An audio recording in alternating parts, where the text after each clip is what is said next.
cho xong ở tiêu để cho bộប្រជាពលរដ្ឋរបស់យើងខិតសំចំចៃទៅលើការប្រើប្រាស់ភ្លើងទាំងស្ថាប័នទាំងប្រជាពលរដ្ឋខ្លួនឯងទាំងបណ្ដាស្ថាប័នរបស់ជាតិទាំងអស់ខិតខំសន្សំសំចៃអគ្គិសនីជាលើកដំបូងនៅក្នុងប្រវត្តិសាស្ត្រអគ្គិសនីកម្ពុជាដែលចូលដល់ដំណាក់កាលនៃការខាត់បងហើយ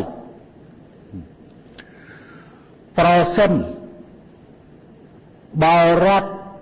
មិនយកចិត្តទុកដាក់ទៅលើប្រជាពលរដ្ឋទេ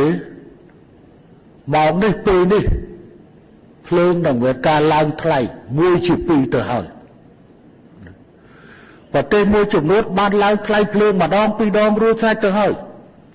ប៉ុន្តែសម្រាប់កម្ពុជាយើងមិនតាន់បានដំឡើងថ្លៃភ្លើងទេរោងចក្រសហគ្រាសមួយចំនួនគឺប្រឈមនឹងការខាតបង់ដោយសារតែការឡើងថ្លៃអគ្គិសនីក៏ប៉ុន្តែរាជរដ្ឋាភិបាលត្រូវបំពេញខាតសពថ្ងៃនេះគឺខាតហើយ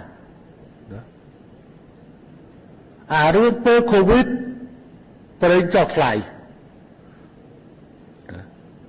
ដល់ទៅពេលកូវីដចាប់ផ្ដើមថមថយសេដ្ឋកិច្ចស្រាលឡើងវិញប្រេងក៏បានឡើងថ្លៃល្មមទេ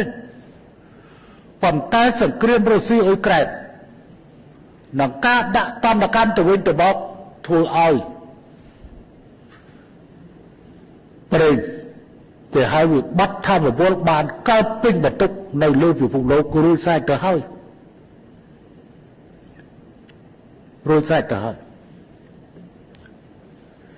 ជើបបានកុំលេងអាលបែងតណ្ឌកម្មអាលបែងធ្វើសង្គ្រាមក៏ទៅតែជានិងអាលបែងតណ្ឌកម្មក៏ទៅតែជា